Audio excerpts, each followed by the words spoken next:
오늘 말씀은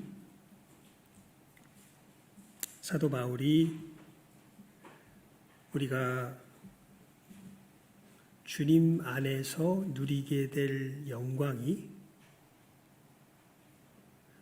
고난 후에, 고난을 조건으로 우리들에게 임하게 되는 것임을 이야기하는 맥락 속에서 사실은 기록된 말씀입니다. 우리가 본문으로 집중해야 될 주제가 19절에서 21절에 나타나 있기에 19절에서 21절만 읽었는데 여러분 우리 17절과 18절을 한번 읽어볼까요? 17절과 18절입니다. 함께 읽어봅니다. 시작. 자녀이면 또한 후사 곧 하나님의 후사요 그리스도와 함께한 후사니 우리가 그와 함께 영광을 받기 위하여 고난도 함께 받아야 될 것이니라. 생각건대 현재의 고난은 장차 우리에게 나타날 영광과 좋게 비교할 수 없도다. 아멘. 여러분 그러니까 우리 그리스도인들이 이 사도 바울이 지금 이야기하는 큰 맥락은요, 예수님께서 우리들에게 보여주신 그 영광의 삶에 동참하는 데는 반드시 어떤 터널을 지나야 될 것을 이야기하냐면 고난의 터널을 지나가야 될 것을 이야기합니다. 그래서 17절에 그렇게 이야기하죠. 우리가 그와 함께 영광을 받기 위하여 무엇도 함께 받아야 될 것이니라? 무엇도 함께 받아야 될 것이니라? 고난도 함께 받아야 될 것이니라. 이렇게 이야기하시죠. 십자가 없는 부활이 없다. 그 이야기입니다. 그러면서 우리가 십자가, 이 부활의 영광을 나타내기 위해서 거쳐가야 할 십자가의 고난이 그 영광과 비교해 볼 때는 결코 비교할 만한 것이 못 된다라는 것을 이제 18절에 이야기하는 거죠. 생각건대 현재의 고난은 장차 우리에게 나타날 영광과 어떻게 돼요? 좋게 비교할 수 있다, 없다? 없다. 이것을 이제 17절과 19절에서 이야기합니다. 그러면서 후에 나타날 그 영광은 어떤 영광이냐 하면 우리에게만 이 필요한 영광이 아니라 어디에도 나타나야 할 영광이다. 이 온 세상에, 피조세계에 나타나야 할 영광이요. 사실은 이 세상 자체가 그 영광을 기다리고 있다. 여러분, 이 말씀을 읽어보면서요, 좀 깊이 있게 생각해 보면, 그러면서 조금 더 가야 되겠네요. 그 영광을 기다리고 있는데 그 영광이 피조물들이 함께 그 영광에 참여하려면 누가 나타나야 된다고 이야기합니까? 하나님의 아들들이 나타나야 한대요.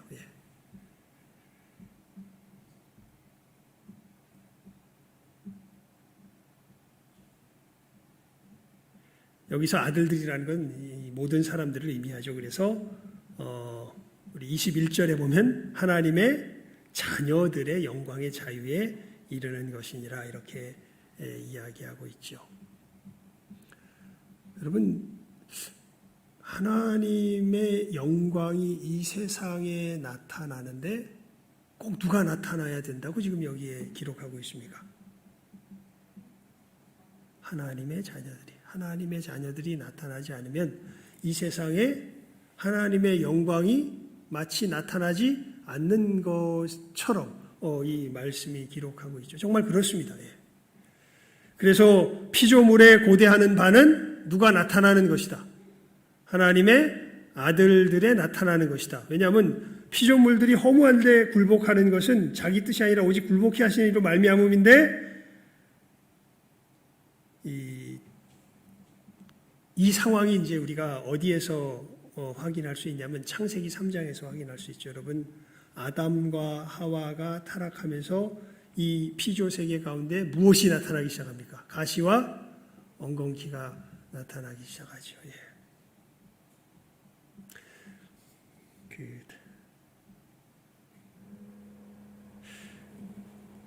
에덴 동산에 바퀴벌레가 있었을까요? 에덴 동산에 모기가 있었을까요?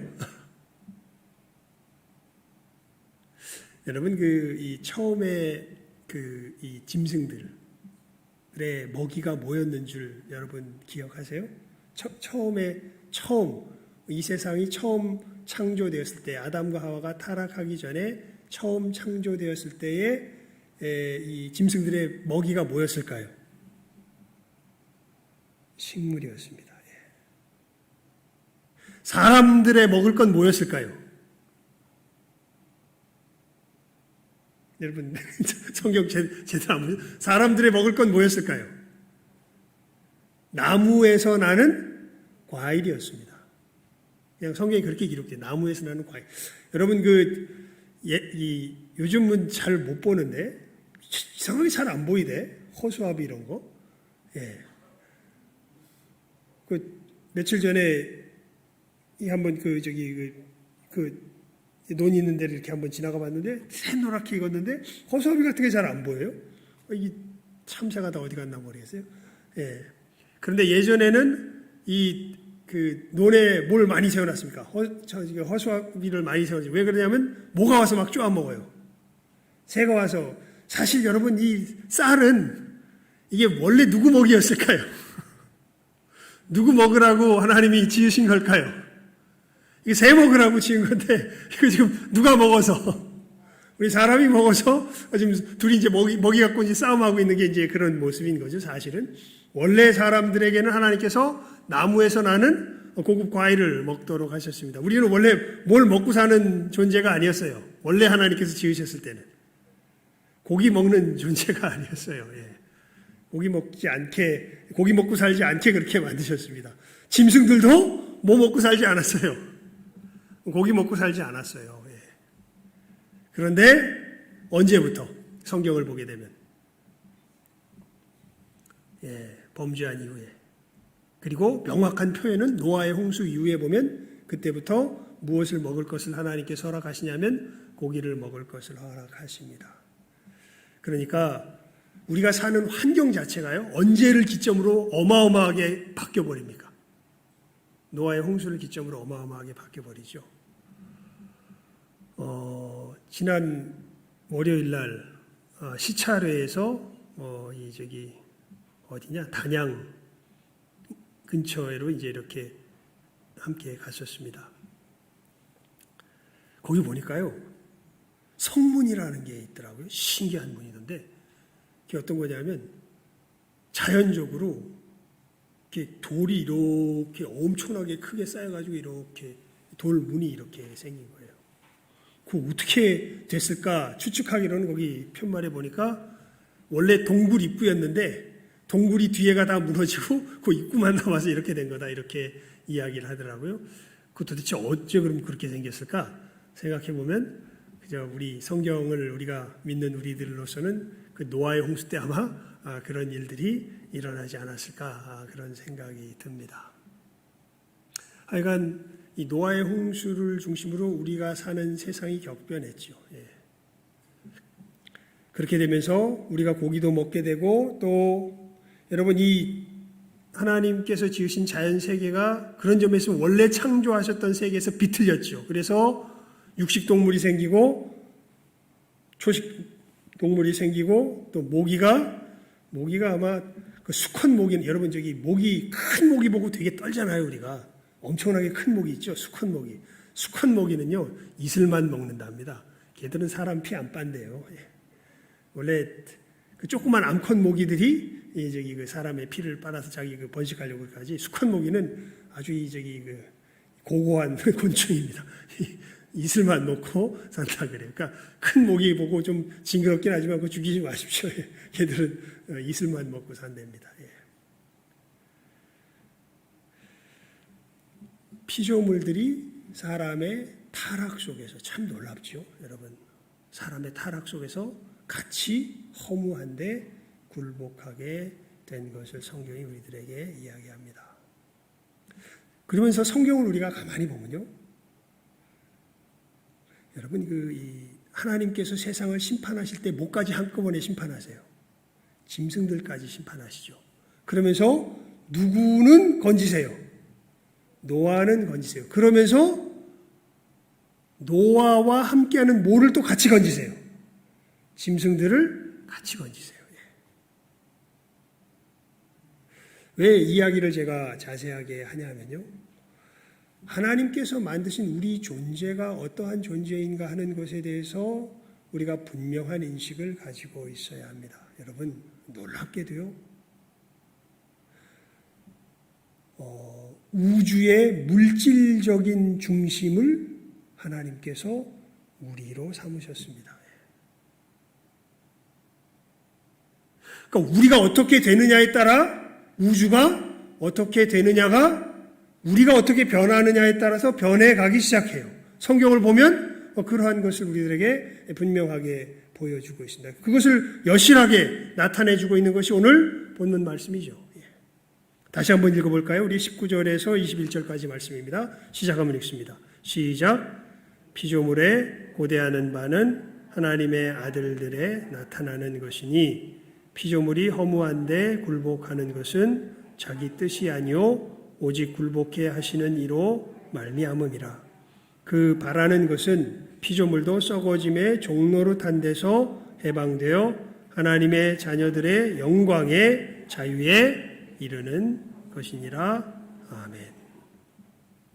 여러분, 우리가 구원에 대하여서 생각할 때 온전한 구원을 생각하려면 이것은 우리가 살아가고 있는 우리의 삶의 현장과 밀접하게 연결이 됩니다.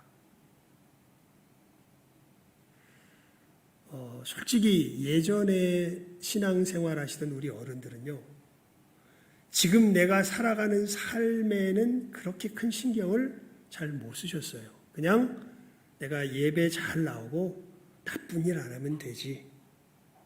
이 정도가 아마 우리 예전에 신앙생활 하시던 분들의 삶의 태도였을 겁니다.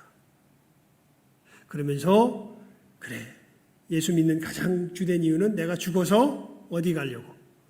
천국 가려고. 살아선 뭐 하려고? 살아선 그냥 크게 뭔가 이 천국 티켓만 원래 잊어버리지도 않죠. 우리 천국 티켓은 잊어버리지 않는다고 우리가 말씀 속에서 우리 특별히 알고 있으니까 이것만 잘 그죠? 호호 불면서 어떻게 내 손에게서 이거 보면서 늘 기뻐하면서 어떻게 살아가는지는 별 생각이 없어요. 그냥 죽으면 어디 간다? 천국 간다. 이것이 이제 예전에 신앙생활 하시던 분들이 가지고 있는 신앙의 전형적인 모습이었고, 그래서 내가 예수를 믿는데 예수를 믿는다는 것이 내 삶에 어떠한 영향을 미쳤는지에 대해서는 크게 인식이 잘 없었습니다. 그래서 사실 그리스도인들이 어떻게 보면은 그 사회 속에서 무기력하게 된 부분들이 바로 그런 부분들이죠. 사회에서 어떻게 살아가야 될지에 대해서 성경이 마치 아무것도 가르치지 않는 것처럼 그렇게 성경을 이해하고 믿음의 생활을 했으니까요. 그런데 아닙니다, 여러분. 물론 이 두 가지는 우리가 구별을 해야 될 필요가 있습니다. 여러분, 성경에 보면 큰 두 명령이 있어요.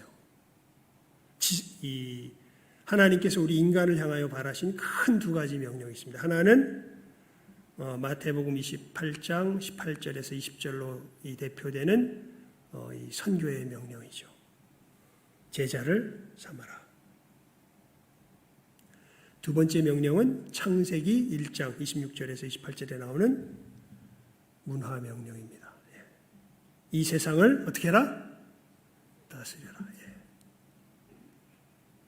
왜냐하면 우리가 어떻게 어떤 비전을 품고 어떻게 살아가느냐에 따라서 이 세상이 어떻게 될까요? 변해요. 바뀌어요.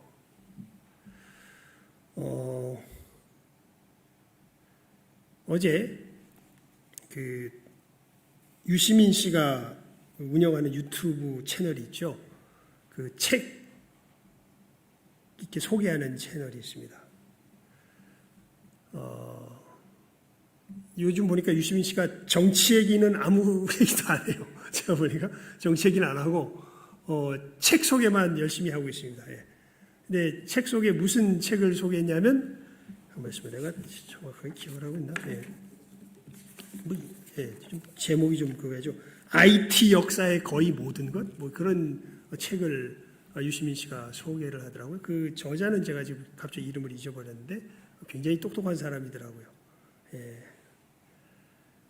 IT 역사의 거의 모든 것이라는 것을 하면서 이제 컴퓨터가 유시민 씨가 이제 그런 얘기를 왜 그 책을 자기가 소개했는가라고 할 때 지금 우리 이 시대 사람들의 삶을 가장 어마어마한 위력으로 바꿔놓은 그 가장 그 큰 원인이 뭔가 자기 나름대로 쭉 생각해 보니까 이게 컴퓨터가 우리를 제일 크게 바꿔놓은 것 같다라는 거예요. 그래서 이제 그런 생각을 하면서 이것이 어떻게 바꿔놓는가를 나름대로 이렇게 이제 이 책 저 책 이것저것 찾아보다 보니까 거기에 대해서 어떻게 보면 일목요연하게 쓴 책이 바로 그 IT 역사의 거의 모든 것이라고 그 책을 보면서 이제 자기가 이게 컴퓨터가 우리 세상을 어떻게 바꾸어 놓았는지를 잘 이야기해 주는 것이구나라고 해서 이제 그 책을 갖다가 자기 그 유튜브 채널에서 이제 소개하며 그 저자를 데리고 와가지고 이제 이 책을 읽고서 이제 이야기하는 그런 시간을 갖는 겁니다. 여러분 거기 보면요 정말 우리 여기 앉아 계신 분들은 다 느끼실 거예요. 지금 우리가 살아가는 삶을 상상이나 했습니까? 상상도 못했죠. 특히 아마 가장 획기적인, 제 개인적인 생각으로 가장 획기적인 것 중에 하나가 아마 스마트폰일 겁니다. 스마트폰. 이건 전혀 우리가 상상도 못했던, 이건 영화 속에서 공상과학 소설이나 영화 속에서나 나오던 어떻게 보면 기계가 현실이 돼서 우리 눈앞에 떡하니 나타나게 된 거죠, 사실은. 그러면서 우리의 삶의 전반적, 요즘 저희 은행들도 지금 그러니까 모든 우리가 서로 이렇게 관계를 맺는 모든 것들이 다 무엇을 통하여서 지금 이 관계를 맺게끔 다 바뀌어가고 있습니까? 심지어 우리 예배를 지금 뭘 통해서 드리고 있습니까? 코로나 시대가 오니까요. 스마트폰을 통해서 예배를 드리고 있고요. 거래를 스마트폰을 통해서 하고 있고요. 교제를 스마트폰을 통해서 하고 있고요. 모든 것이 사실은 이 스마트폰을 통해서 사실은 되는 세상으로 변해간 거죠. 그러니까 이런 세상을 어떤 사람이 어떻게 보면 연 거냐면 한 사람이 열었습니다. 어떻게 보면 스티브 잡스라고 하는 사람이 아이폰을 만들어내면서 이제 이런 세상들이 열리게 된 것이죠.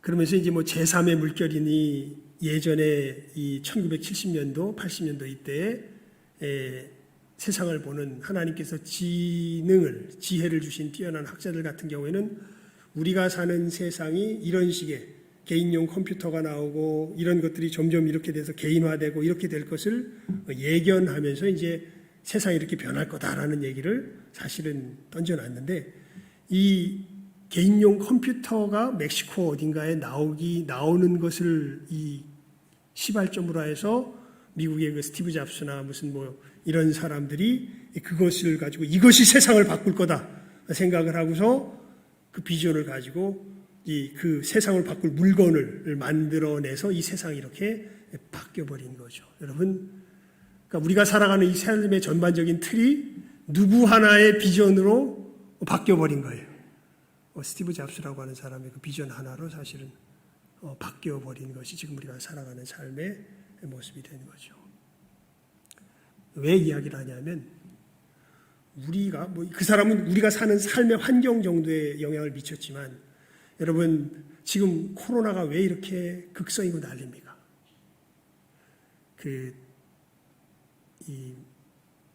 미생물 학자들이 그런 얘기를 한다 그래요. 원래 바이러스는요, 천연 바이러스는, 자연산 바이러스는 절대 변이가 더 지독해지질 않는다 그럽니다.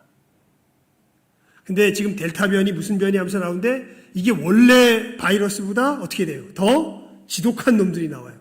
이건 아마 인공적으로 만들었을지 싶다 이런 얘기들을 합니다. 그래서 미국하고 중국하고 니들이 만들었니 저 누가 만들었니 뭐 이렇게 싸움하고 있잖아요. 사실은. 여러분 전쟁에서 이기기 위해 무기 만들다가 물론 이것은 저의 그냥 뭐 순수한 어떻게 보면 상상이지만 그렇게 된 것처럼 보이긴 해요. 정황상 보게 되면. 바이러스를 만들고 이 바이러스가 온 세계에 퍼지면서 지금 우리가 살아가는 삶의 환경을 어떻게 버려요? 다 바꿔버립니다. 핵무기도 그렇죠. 옛날 전쟁할 때는요. 인류가 멸망하겠다라는 생각을 한 적이 없습니다. 그냥 나라끼리 치고받아서 그냥 누가 이기고 지고 이런 생각을 했죠. 하지만 지금 전쟁이 까딱 잘못 벌어지게 되면 뭐가 멸망하게 생겼어요? 지구가 멸망하게 생겼습니다. 게다가 우리가 지금 이 코로나가 문제가 아니라 더 큰 문제는 이 기후변화가 훨씬 더 큰 문제인데 참 이상한 기후죠. 그러니까 작년, 올해, 재작년 우리가 쭉 보면 뭐가 하나도 비슷한 날씨대가 없어요. 작년에는 여름철에 비가 엄청 많이 왔잖아요. 우리나라 보게 되면. 그리고 이 가을로 와가지고는 비가 하도 안 오고 그냥 해가 쨍쨍 쪄가지고 제가 저기 그 배나무를 하나 이렇게 열매를 1년 동안 해가지고 하나 샀거든요. 그래서 그 배나무 열매를 뭐 별 기대도 안 하고 갔다가 여름철에 비가 하도 와서 그 배 다 떨어지고 늦게 열리는 배는 남았는데 어쩔 수 없이 계약을 했으니까 준다고 주는데 저는 세상에 태어나서 그렇게 맛있는 배 처음 먹어봤습니다. 완전히 햇볕이 쫙쫙 나가지고 다른 농작물들 다 피해를 입었는데 그 배나무가 엄청 잘 된 거예요. 제가 그래가지고 작년에 아마 우리 장로님들한테도 몇 개 배 이렇게 선물로 드리고 했는데, 올해는 올 여름은 정반대죠. 여름에는 비가 하나도 안 왔죠. 비가 언제 막 옵니까? 가을에 막 쏟아지기 시작하죠. 태풍이 원래 이렇게 해가지고 우리나라하고 일본 사이를 보통 지나가는 게 보통인데 올해 태풍을 보게 되면 일본으로 획 갔다가 중국으로 획 갔다가 우리나라는 어떻게 돼요? 거의 그대로 피해가지고 우리나라는 태풍이 별로 안 왔습니다. 그러면 이 날씨가 이대로 계속될까요? 모르겠대요. 앞으로 이 날씨가 어떻게 될지 지금 이 지구가 점점점 따뜻해지면서 지구 대기가 어떻게 움직이는지 알 수가 없답니다. 만약에 뭐 이건 학자들의 이야기죠. 이 상태로 지구 온도가 1점 몇 도만 더 올라가면 이제 그 다음부터는 전쟁 날지 모릅니다. 왜냐하면 기후가 완전히 바뀌어서요. 식량을 공급하는 게 큰 세계적인 문제가 될지 모릅니다. 지금 코로나 이 정도 문제가 아니라 전염병 문제가 아니라 우리 사람들이 지금 삶을 지금 삶 속에서 뭔가 변화가 없이 그냥 이 상태로 계속해서 지구를 점점 뜨뜻하게 만들어 놓으면 뭐 뜨뜻하게 만들어 놓는 것이 뭐 특별한 일을 하는 게 아니에요. 그냥 우리가 지금처럼 살아가는 것처럼 살아가면 하루에 한 번씩 샤워하고 자동차 타고 다니고 엘리베이터 타고 다니고 저기 한강 다리에 불 환하게 켜놓고 공장 이렇게 돌리고 이러면서 우리가 이 삶을 계속 살아가면 이 지구는 한 7, 8년 안에 10년 안에 1.5도가 휠쩍 올라가가지고 더 이상 되돌아갈 수 없는 이 온도 자체가 기후 자체가 어떻게 될지 모르는 그러한 세상으로 변하게 된다는 거죠. 그래서 사실 코로나보다 더 무서운 게 지구온난화다라는 이야기들을 많이 합니다. 왜 이야기를 합니까, 여러분? 하나님이 우리를 어떤 존재로 지으셨어요? 이 물질 세계의 중심이 되는 존재로 지으셨어요. 우리가 어떻게 살아가느냐에 따라서 이 물질 세계가 어떻게 돼요? 변화되는 그러한 존재가 바로 우리들입니다. 그리고 이 세상은 우리의 왜곡으로, 우리의 타락으로 말미암아 지금 상태는 어떤 상태에 있는 거예요? 왜곡된 상태에 있는 거죠. 모기가 있고 조금 전에 이야기했던 것처럼 여러 가지 우리 삶의 사실은 하나님을 떠나서 살아가는 우리의 삶의 모습 속에서 재앙들이. 여러분 예전에는요 지진이 나도 지금처럼 많이 안 죽습니다. 왜요? 그냥 지진 난 고기만 죽어요. 사람들이 모여 안 사니까. 근데 지금은 도시에 한번 뭐 관동 대지진이 한번 나면 어마어마한 인간들이 죽죠. 왜요? 다 연결이 되어 있는데 그 기반이 지진으로 말미암아 폭삭해 버리면 어마어마한 피해가 우리 삶 가운데 발생하게 되는 것이죠. 우리가 예수를 믿음으로 구원 얻었다고 했을 때 이 구원은 단순히 죽어서 천국 가는 정도의 문제에 국한되는 것이 아니라 여러분 오늘 말씀에도 있죠. 하나님의 아들들의 나타남을 누가 바란다고요? 피조물들이 바란다고요. 아까도 말씀드렸죠.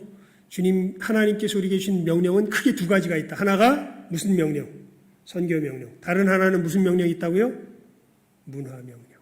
이 세상을 다스리는 명령.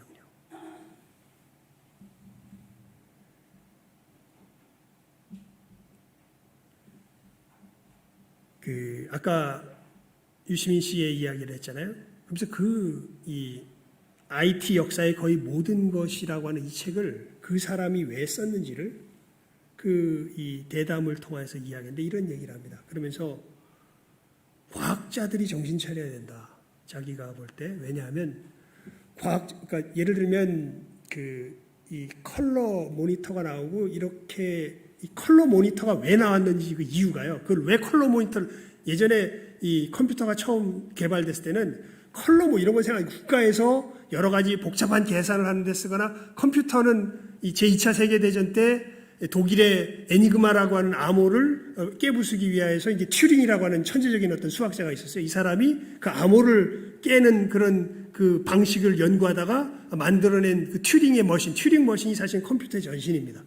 그 애니그마라고 하는 독일군 암호 체계를 깨버렸어요. 이 사람이 기계를 만들어가지고. 이것을 이제 전자화해서 만든 게 컴퓨터가 되는 거고. 이 컴퓨터가 이제 개인화돼서 나타난 것이 이제 뭐 애플인 이런 것을 통해서 우리들 삶 속에 오게 된 거고, 그 당시 컴퓨터 성능보다 훨씬 더 좋은 성능을 가진, 그러니까 제2차 세계대전 때 암호를 해석하는 그 컴퓨터는 될 것도 아닌 어마어마한 성능을 가진 컴퓨터가 지금 우리 뭐 안에 있는 거예요. 스마트폰으로 변해가지고. 손아귀에 있는 게 사실은 우리 현 삶의 모습이거든요. 여러분, 근데 그 과학자들이 이제 이 컴퓨터를 만들어가는 과정 속에서 뭐 위진이야기인가 뭐 하여튼 이 스티브 잡스와 함께 매킨토시를 키워냈던 그 아주 천재적인 프로그래머인가요? 뭐 이 사람이 하나 있는데 이 사람이 컬러 모니터를 만들었는데 왜 만들었냐면 이 사람 게임 광이었답니다. 게임을 되게 좋아했다 그래요. 흑백으로 보는 것보다는 뭘로 보는 게 더 흥미로우니까. 컬러로 보는 게 더 흥미로우니까. 단순한 그 이유 때문에 컬러 모니터를 만들었다는 거예요. 근데 그것이 우리가 살아가는 삶의 환경을 완전히 바꿔버리죠. 자기가 이 IT의 역사를 쭉 바라보면서 느꼈던 게 뭐냐면 과학자들이 별 생각 없이 그냥 자기의 순수한 과학적 호기심으로 만들어냈던 것들이 과학적 호기심에서 끝나는 것이 아니라 우리의 삶 전체를 바꿔버리는 어마어마한 영향력을 미친다는 걸 자기가 봤기 때문에 이 책을 쓴 이유 중에 하나가 여러분들 과학을 공부하고 이런 것들을 공부하는 사람들이 이러한 사실을 잘 알고 뭘 개발해도 그러한 것까지 감안해서 개발했으면 좋겠다라는 그런 취지로 이 책을 썼습니다. 그런 이야기를 하더라고요. 그 사람은 크리스찬이 아니지만 하나님께서 주신 사람의 권능이 얼마나 크고 우리가 하는 활동들이 얼마나 큰 영향을 미치는 줄 이 컴퓨터 세계를 공부하면서 깨달아한 사람이죠. 여러분, 그러면서 우리가 지금 살아가는 삶의 모습을 한번 살펴보시기 바랍니다. 뭘 위해서 열심히 일하나요? 내가 열심히 일하고 무엇인가를 만들어내는 그 목적은 무엇인가요? 어떻게 보면 우리의 세계를 바꿔버린 사람 중에 하나는 단순히 재미를 더하기 위해서 그것을 바꿔버린 거예요. 무슨 윤리의식이 없어요, 그 속에. 여러분, 원자폭탄이 왜 나왔습니까? 어떻게 보면 과학자의 자기의 연구 이기심을 만족시키기 위해서 사실은 그거 조금만 이것이 무엇에 사용될 것인가를 조금만 생각해 보면 이거는 원리를 알아냈다 그래도 원자폭탄 같은 걸 만들어서는 안 됩니다. 이 세상을 멸망시킬 수 있는 무기니까요. 사람들의 지금 살아가는 모습을 보면 이런 끔찍한 무기는 만들어서는 안 돼요. 어떤 기술은요, 우리가 할 수 있어도 사장시키는 것이 맞습니다. 그런데 그런 생각들이 없죠. 지구가 왜 이렇게 어려워질까요? 그러니까 우리들 속에 무엇이 바른 길이요? 무엇이 우리가 걸어가야 될 길인가에 대한 것을 진지하게 고민하며 살아가는 사람들이 없어요. 그냥 내가 지금 어떻게 하면 잘 먹고 잘 살고 내 삶이 어떻게 하면 편할까만 생각하는 사람들이 점점점 많아집니다. 그러면 지구가 점점점 따뜻해질 겁니다.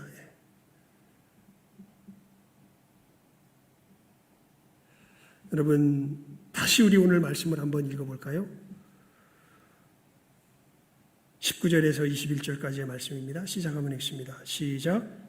피조물에 고대하는 바는 하나님의 아들들에 나타나는 것이니 피조물이 허무한데 굴복하는 것은 자기 뜻이 아니요 오직 굴복해 하시는 이로 말미암음이라. 그 바라는 것은 피조물도 썩어짐의 종노릇한 데서 해방되어 하나님의 자녀들의 영광의 자유에 이르는 것이니라. 여러분, 내가 배달을 하나 한다 할지라도 일을 하면서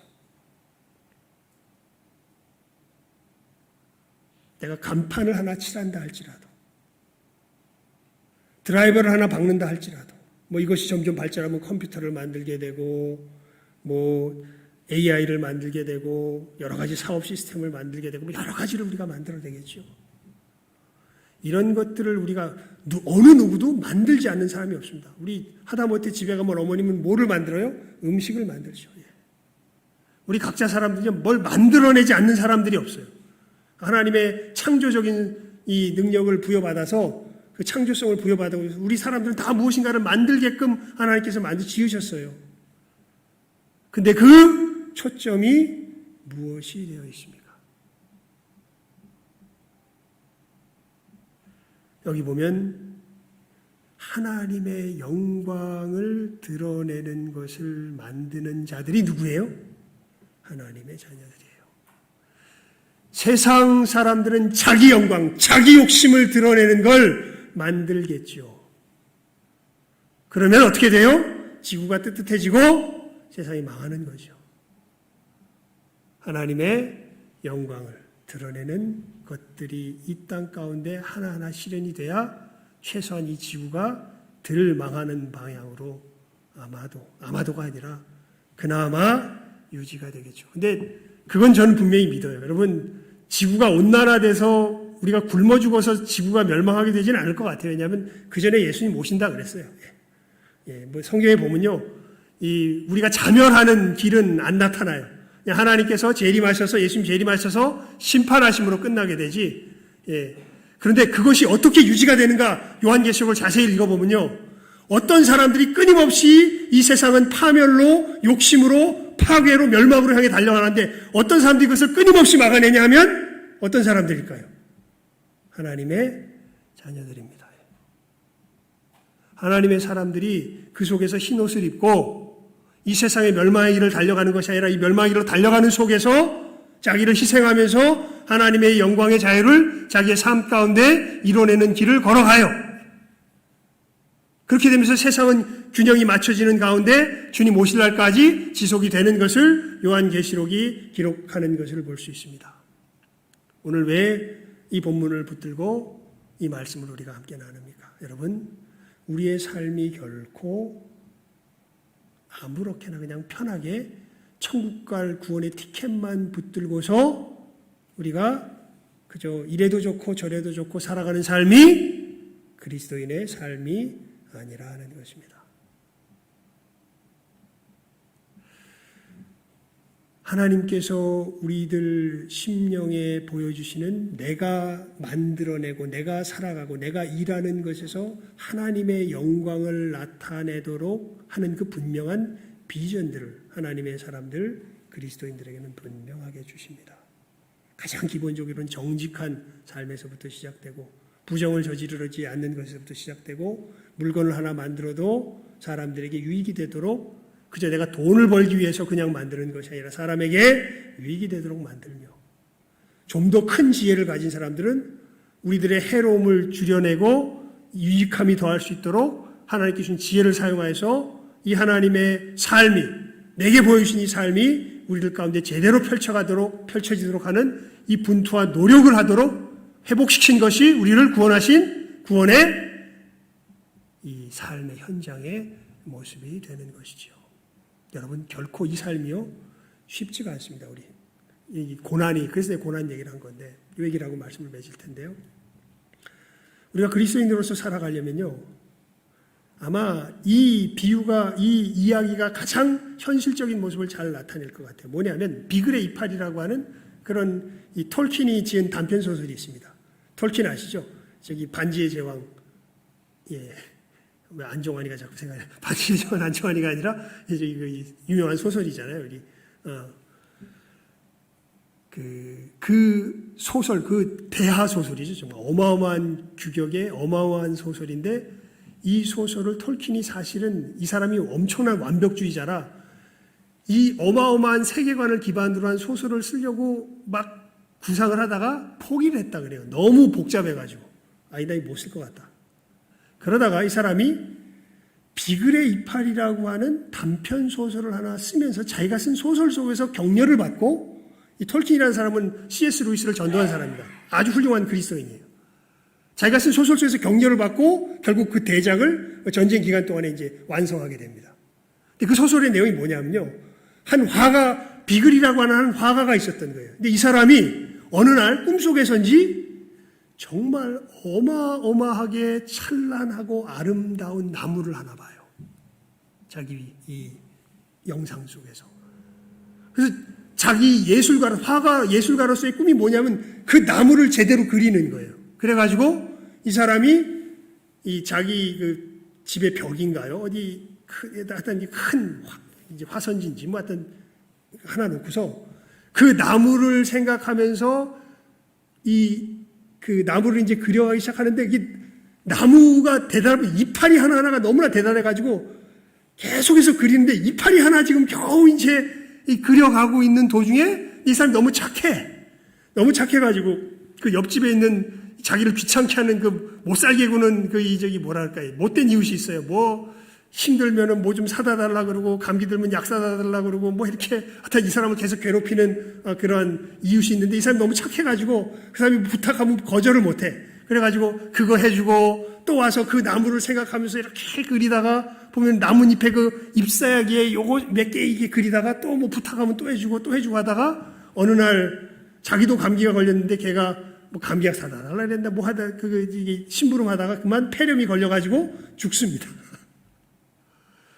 그래서 그 동네에 이 사람이 결국 남겨놓은 작품이라고는 나무를 그리기 원했는데 이파리 하나 달랑 그려놓은 게 이 사람의 유작이에요. 그래가지고 동네에서 이제 그 작품을 갖다가 이 전시관에다 걸어놓습니다. 비글의 이파리.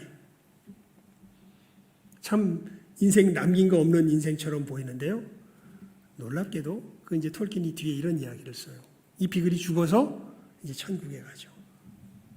천국에 가서 보니까 자기는 꿈이라고 생각했던 그 나무가 거기에 어떻게 있는 거예요? 실제로 존재하고 있었던 거예요. 자기가 그렸던 이 나무는 허구가 아니라 뭐를 나타낸 거예요? 실제 하나님의 그 영광스러운 모습을 사실은 보여줬던 거예요. 내가 했던 일이 결코 허망한 일이 아니었던 거예요. 그 모습을 조그만 모습이나마 이파리의 모습을 통해서나마 이 땅 가운데 보여주었던 거죠. 이 이야기가 뉴욕의 수많은 예술가들에게 전해지면서요, 이 사람들이 자기 예술 활동에 힘을 얻어서 예술 활동을 하기 시작합니다. 내가 생각했던 것이 무의미한 게 아닌가? 근데 무의미한 게 아니었던 거예요. 여러분, 그리스도인으로서 우리가 하나님께서 비전을 보여주십니다. 정직하게 살아라. 남들을 이롭게 하는 일들을 해라. 여러 가지 것들을 우리가 하나님께서 비전으로 주시기 때문에 걸어가는데, 이 땅을 살아가면서 보면 도대체 그렇게 하는 것이 무슨 의미가 있나? 아무 쓸데없는 것 같은데 아닙니다. 오늘 말씀에도 분명히 나와 있지 않습니까? 피조물들이 바라는 건 누구의 나타남이라고요? 하나님의 아들들의 나타남이라고. 누군가 하나님의 이 영광스러운 모습을 비록 나무를 그리려고 했지만 자기가 본 모습은 나무였지만 겨우 이파리 하나 그려놓고서 자기 인생이 끝날지라도 그것을 포기하지 않고 나아가는 이 사람의 손길을 통하여서 이 왜곡된 피조물 세계가 어떻게 되기 시작해요? 회복되기 시작합니다. 물론 온전한 회복은 주님 재림하신 후에 일어날 것입니다. 이 땅은요, 이 회복시키려는 사람의 싸움과 계속해서 멸망의 길을 걸어가는 사람의 싸움이 어떻게 돼요? 계속 공존하겠죠. 그렇게 팽팽하게 맞서다가 주님 오셔서 모든 것이 결정이 나겠죠. 하지만 이것을 유지시키는 사람들이 누가 나타남으로 이것이 유지가 되기 시작하는 겁니까? 하나님의 아들들이 나타남으로 이것이 유지가 되기 시작하죠. 여러분, 우리의 믿음의 삶이 결코 이 땅과 무관한 것이 아닙니다. 이 땅 속에서 내가 어떻게 하나님의 사람으로서 하나님의 사람답게 하나님께서 주신 비전을 가지고 일상에 불과한 것으로 보이지만, 굉장히 작은 것으로 보이지만, 이파리 하나에 불과한 것으로 보이지만, 우리가 하나님의 뜻을 좇아서 이 역사를 우리의 삶 가운데서 만들어가며 이루어내기 시작할 때 피조세계에 회복되는 이 회복의 역사가 일어나기 시작하는 것이지요. 여러분, 아브라함에게 말씀하셨던 복의 내용을 기억하세요? 하나님께서 너는 본토 친척 아비집을 떠나 내가 내게 지시한 땅으로 가라. 그리하면 내가 너로 뭐가 되게 하겠다. 하나님이 아브라함이 뭐가 되게 하겠다 그러셨죠? 복의 근원이 되게 하겠다. 여러분, 본토 친척 아비집을 떠나 내가 내게 지시한 땅으로 가라. 그럼 내가 너에게 복 주겠다. 이렇게 얘기하신 게 아니라 너로 뭐의 근원이 되게 하겠다? 복의 근원이 되게 하겠다. 세상 모든 민족과 나라와 세상이 누구를 인하여 복을 받을 것이다. 너를 인하여 복을 받을 것이다. 즉 아브라함 같은 사람이 없기 때문에, 사실은 하나님을 떠난 사람도 있기 때문에 이 세상 모든 사람들이 뭐를 받기 시작하는 거예요. 지금 제가 앞에서 장황하게 설명했듯이 지구온난화가 되고 원자폭탄이 만들어지고 뭔가 환경은 좋아진 것 같은데 사는 모습은 점점 더 힘들어지고 위기의식은 커지고 멸망의 모습이 점점 다가오고. 왜 그렇습니까? 마귀의 자녀들이 많아지기 때문에 그런 것이지요. 하지만 이 회복은 누구의 자녀들이 나타나면서 회복되기 시작해요? 하나님의 자녀들이 나타나면서 이 회복이 시작된다는 것을 분명하게 깨달아 하시며, 여러분, 우리의 삶의 걸음이 이 회복의 역사에 있음을 마음속에 새기며 이 걸음을 힘차게 걸어가실 줄 아는 우리 모든 귀한 영혼들 될 수 있기를 주님의 이름으로 축원을 드립니다. 기도하겠습니다. 하나님 아버지, 저희들 주님께서 이루신 구원의 역사가 단순히 우리의 영이 하나님과 회복되어 천국 백성이 되었다는 것에만 의미가 있는 것이 아니라 이 땅에 천국의 삶을 펼쳐가는 데에도 의미가 있는 것을 분명히 깨달아 하는 우리 귀한 영혼들 되게 하여 주시옵소서. 하나님, 믿음의 사람의 삶이 참으로 신앙의 생활에만 나타나는 것이 아니라 우리의 일상의 생활 속에 왜곡되었던 이 멸망의 모습들이 참으로 회복되는, 하나님의 영광의 자유에 참여하는 이 회복의 모습으로 나타나는 것임을 하나님, 우리 귀한 영혼들 깨달아 알게 하여 주시옵소서.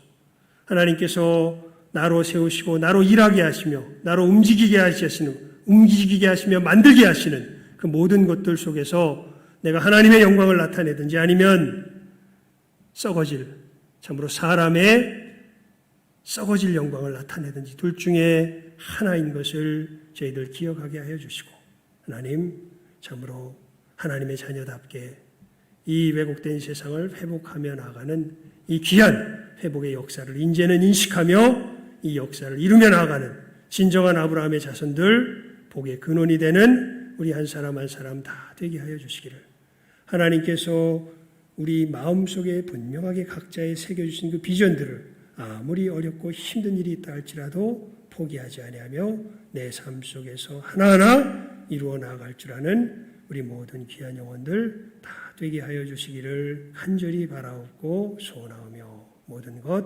예수님의 이름으로 기도드리옵나이다. 아멘.